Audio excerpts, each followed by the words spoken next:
Morning, morning, morning. Good morning. Good morning to you. Let's get started now. We turn our attention to this month's activities, National Drug Awareness Month. The National Association on Council for Substance Abuse always has some activity on it. This year, the theme is Our Future, Our Workplace, Our Future. And let's talk a little bit about that right now. Joining me is Troy Wickham, who is the Deputy Manager of the National Council on Substance Abuse.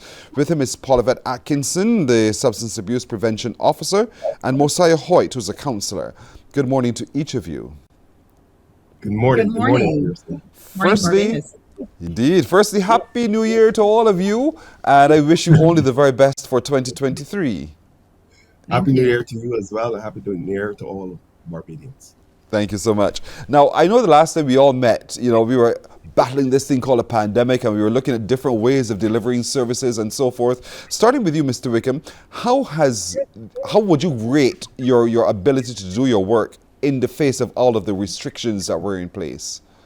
Well, I must say that I must thank the staff, the board of directors of the National Council on Substance Abuse. We were able to retool the organization. We took a lot of our interventions online. Barbadians responded well. We did a lot of Zoom meetings. We were able to reach more numbers as a result of this. So we responded well, and we must thank the public for assisting us and the board of directors for giving us the confidence and the tools necessary to transition the organization. And now that most protocols have been relaxed, what is the plan for the council going forward? We have big plans for Drug Awareness Month. As you said, our theme for Drug Awareness Month is Our Workplace, Our Future, Our Future, Our Workplace. It's important for us at the council to celebrate Drug Awareness Month in January yearly to make the public aware of the scourge of substance abuse and substance abuse disorders. We will be kicking off Drug Awareness Month Sunday at the Church of the Nazarene, Rock. We invite the public to visit the church. The service will be streamed online. We will have a panel discussion, which will highlight the differences between medicinal and recreational cannabis. This will be held at the National Union of Public Workers Auditorium at Dalkeith. This panel discussion will obviously we'll be having international facilitator, regional facilitator, and our own local experts to give the public an overall view on the differences. It is very important to study the differences between recreational and medicinal cannabis. We also have on the cards a number of interventions with our workplace. We see this is very important. I must say that our local research continue to highlight our most productive citizens, persons under the age of 65, who have been negatively impacted by substance abuse disorders. Some of them come in contact, many of them come in contact with the criminal justice system, and also present themselves in treatment facilities for treatment for substance abuse disorders. So we say it's important to take our messages into our workplaces to be proactive. Paulavette, you're one of those on the front lines. You engage almost mouth to mouth, hand to hand. You're there. What are you seeing happening in our society today that still raises great concern for the National Council on Substance Abuse? Thank you, Pearson, and Happy New Year again. Certainly, our citizens, have been exposed to a lot of stressors, and especially our children, having gone through, unexpected and tumultuous times. And that's why it's important to have a more systemic approach, a community-based approach. And this is buttressed by the evidence and the research that is done at the NCSA, together with anecdotal evidence. So basically, what we have been seeing over the past couple of years have been more persons impacting negatively and seeking how to cope, seeking coping mechanisms as a result of, increased stressors, less money. The cost of living is going through the roof.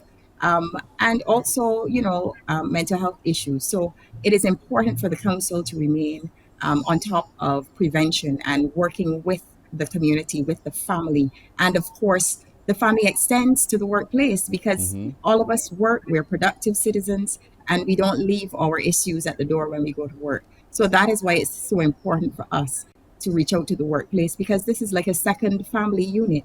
And we spend a lot of our productive daily time as adults working and being productive. So it is important for us to continue to work with the community, work with our stakeholders, and this is basically what we are striving and continuing to accomplish.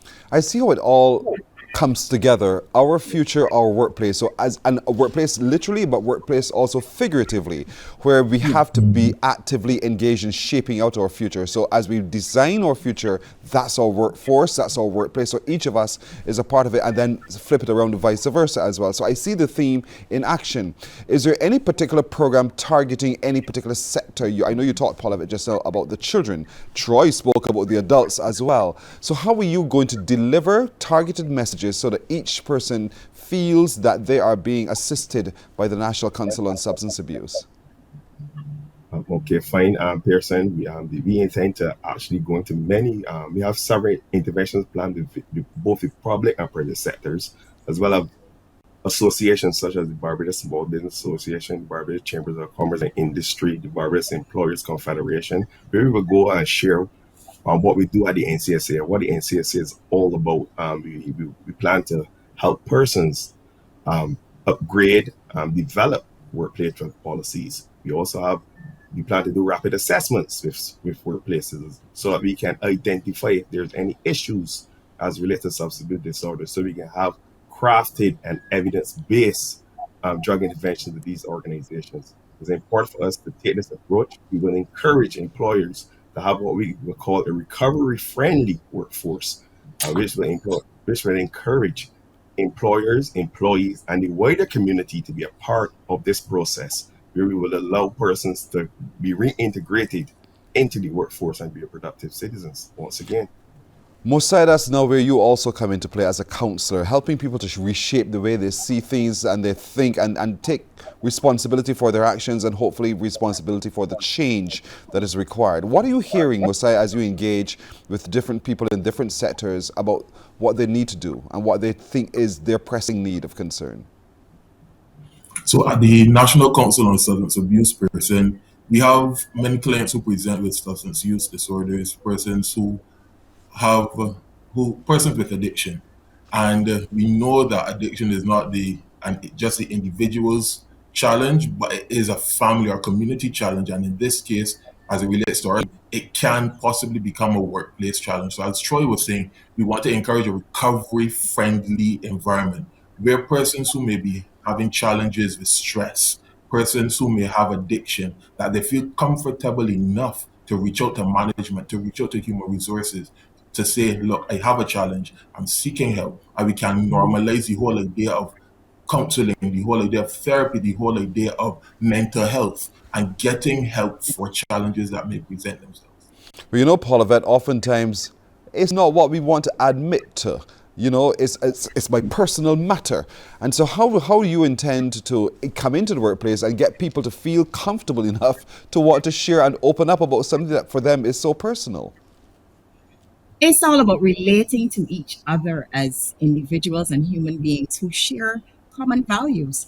And I will let you know that we started this initiative in workplaces across Barbados a few years ago. And the response has been very positive because we work together to build that trust. And we have a three-pronged approach. The first component deals with prevention, letting everyone know that we can prevent this issue from occurring in the first place. And what steps do we need to take? How do we need to be informed? What is the education? What is the information that we need? The second approach looks at reduction of actual issues. And we work with supervisors, with managers, all staff, auxiliary staff, frontline workers, to let them understand that, there is help available. It is a support-based approach to getting assistance, and therefore employee assistance programs. And so we look at how can we work with that individual organization to craft, as Mr. Wickham said, not only messages, but also have workable solutions where persons can reach out confidentially and know, look, I have an issue. It is private, yes, but in some cases it may not be so private. People in my workplace know. But you know what? Let's not hide it. Let me seek out help for me and my immediate family, because we have to engage the family as well and the loved ones. And the third component is about management. How do we go about managing?